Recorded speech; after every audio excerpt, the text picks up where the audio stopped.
नमस्कार दोस्तों। हमारा नाम है घनश्याम मुलानी और आप देख रहे हैं विश्व भारती। आप सभी का विश्व भारती चैनल में बहुत बहुत स्वागत है। दोस्तों, महाराष्ट्र राज्य के अंदर जो पूरा खेल चल रहा है और किसी न किसी तरह से वहां के मंत्रिमंडल का विस्तार टलता हुआ दिखाई दे रहा है। कभी कहते हैं कि 4 दिन में होगा, कभी कहते हैं कि 3 दिन में होगा, कभी कहते हैं कि बस 48 घंटे में तय हो जाएगा। मुख्यमंत्री एकनाथ शिंदे जी उस विषय में बताएंगे और वहां पर उद्धव ठाकरे की शिवसेना की तरफ से या फिर राष्ट्रवादी कांग्रेस पार्टी की तरफ से, यानी जिसके की विरोधी पक्ष नेता बनाए गए हैं वहां पर विधानसभा में श्री अजीत पवार, ये ताने मारते हुए दिखाई दे रहे हैं भारतीय जनता पार्टी के नेता और अभी के उप मुख्यमंत्री श्री देवेंद्र फडणवीस जी को और एकनाथ शिंदे जो महाराष्ट्र के मुख्यमंत्री हैं शिवसेना से। क्या ये पूरा मसला है, इसे ही समझने की कोशिश आज के इस वीडियो द्वारा हम करने जा रहे हैं। देखिए, ये तो सभी लोग जानते हैं कि जिन 16 विधायकों को, जिसमें एकनाथ शिंदे खुद शामिल हैं और उनके साथ 15 विधायकों को डेप्यूटी स्पीकर ने नोटिस दी थी, उसके खिलाफ पहल यही एकनाथ शिंदे और उनके 15 विधायकों ने की थी। वो उस डिस्क्वालिफिकेशन के खिलाफ, उस नोटिस के खिलाफ सुप्रीम कोर्ट गए थे, सम्मानीय सर्वोच्च न्यायालय में गए थे। इसके बाद लगभग 4 और रिट पिटीशन यानी याचिकाएं उद्धव ठाकरे और उनके कई सारे नेताओं ने फाइल की है उसी सम्मानीय सर्वोच्च न्यायालय के सामने। अब इसके ऊपर फैसला क्यों नहीं हो पा रहा है, क्या पेच फंसा हुआ है सम्मानीय सर्वोच्च न्यायालय के सामने? वैसे तो ये क्षेत्रीय भाषाओं में या राष्ट्रीय भाषाओं में या फिर अंतर्राष्ट्रीय इंग्लिश भाषा में जितने सारे मेन स्ट्रीम मीडिया चैनल है वो तो अजीब अजीब तरह की बातें बता रहे हैं। उसमें उज्जवल निकम साहब के बहुत ही अच्छे ओपिनियंस आ रहे हैं और भी कई सारे लीगल और कॉन्स्टिट्यूशनल एक्सपर्ट्स अपनी अपनी राय दे रहे हैं। लेकिन हमने जिन लीगल और कॉन्स्टिट्यूशनल एक्सपर्ट्स यानी संवैधानिक विशेषज्ञों से हमने बात की, कायदा और संवैधानिक विशेषज्ञ, अब उनका क्या कहना है, उनकी क्या राय है, जो टॉप लेवल के लीगल और कॉन्स्टिट्यूशनल एक्सपर्ट्स है वही हम आपके सामने रखने जा रहे हैं। सुप्रीम कोर्ट के सामने एक ऐसा पेच फंसा हुआ स्पष्ट रूप से दिखाई दे रहा है। अगर आपने देखा होगा कि जो पिछली सुनवाई हुई थी उसमें तो सीधा सीधा सुप्रीम कोर्ट का एक ऑब्जर्वेशन आया था, ओरली जस्टिस ने कहा था, एक या शायद चीफ जस्टिस ने, उन्होंने कुछ इस तरह से कहा था कि दल के अस्तित्व को नजरअंदाज नहीं किया जा सकता, यानी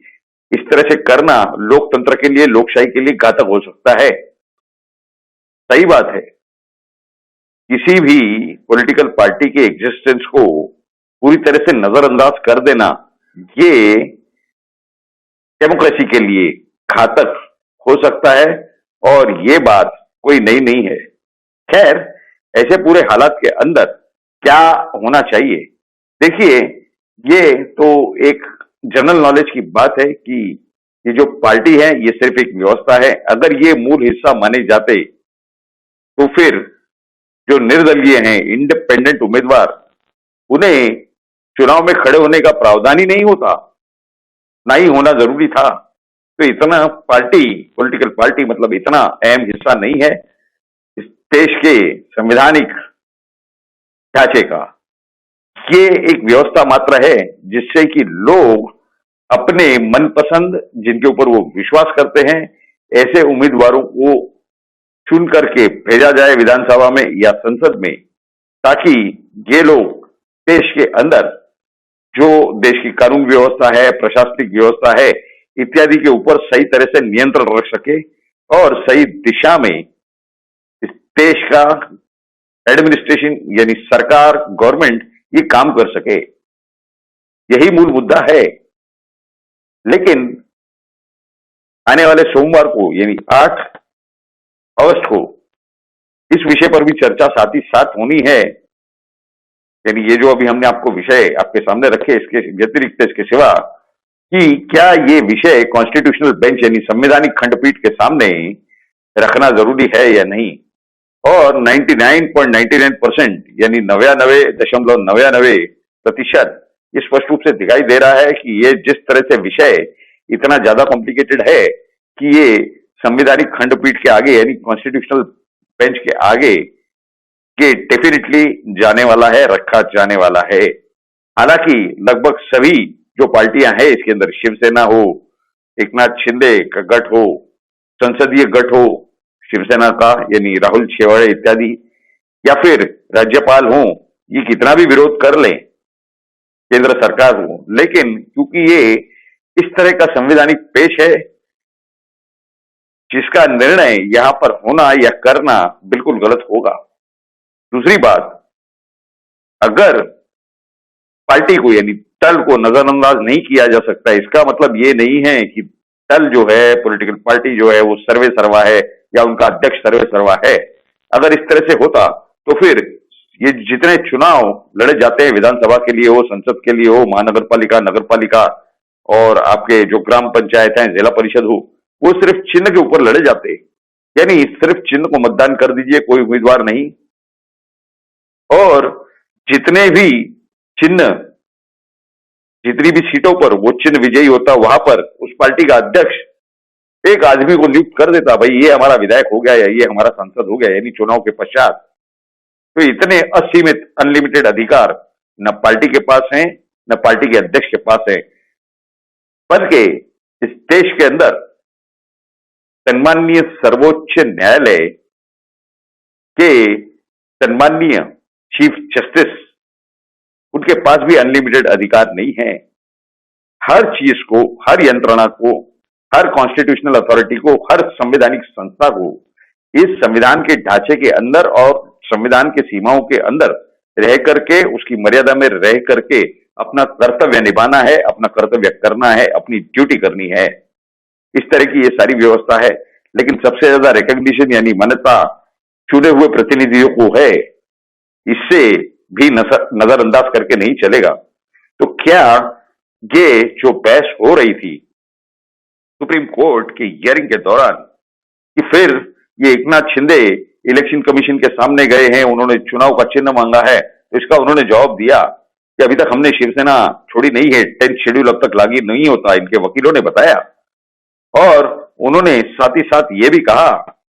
कि हमने ये जो चुनाव चिन्ह पर दावा किया है, ये क्योंकि महाराष्ट्र के अंदर कई सारे जिला परिषद हो, ग्राम पंचायत हो, नगर पालिका, महानगर पालिका हो, उनके चुनाव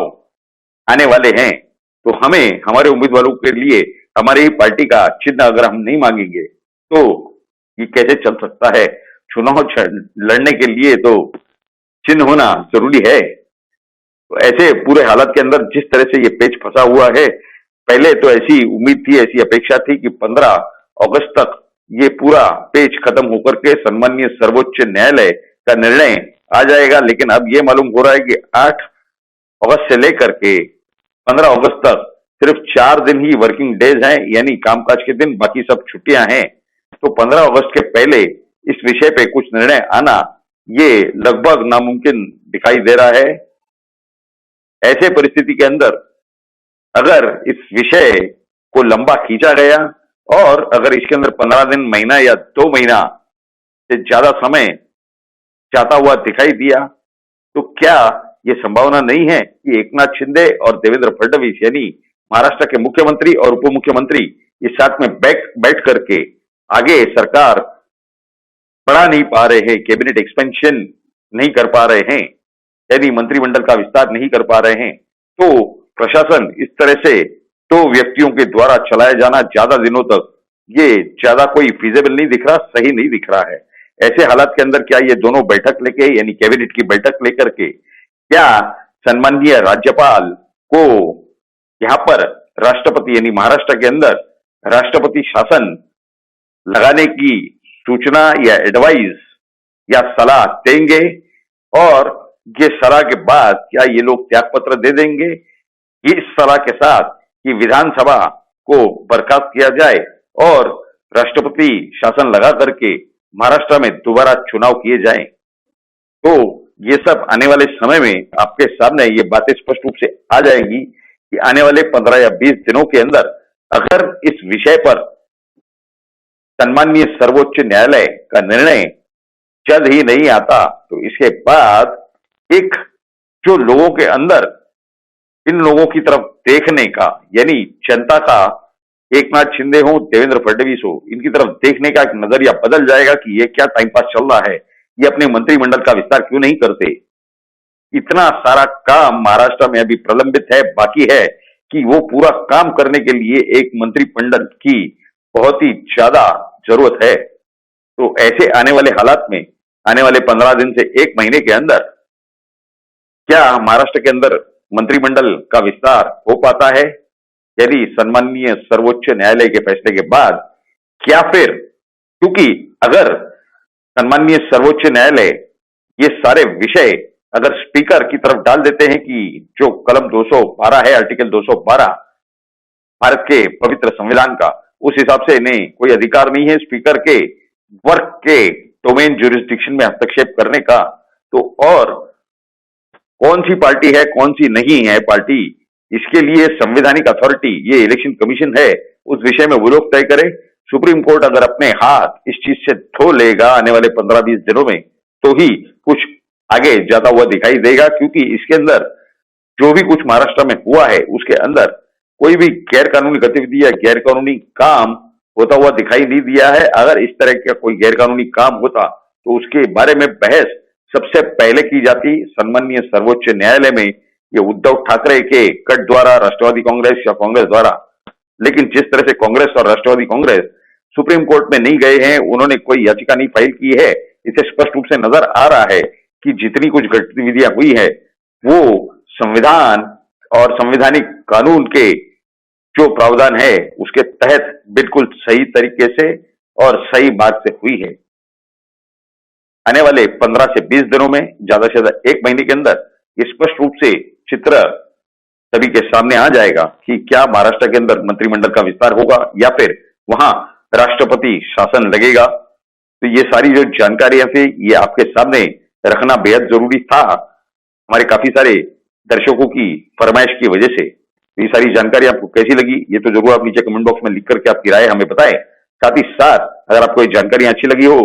तो इस वीडियो को लाइक करें और ज्यादा से ज्यादा शेयर करें। आप ही का विश्व भारती चैनल है, इसे जल्द से जल्द सब्सक्राइब करें। आप सभी लोगों ने इस वीडियो को पूरा अंत तक देखा, इसके लिए आप सभी का बहुत बहुत धन्यवाद।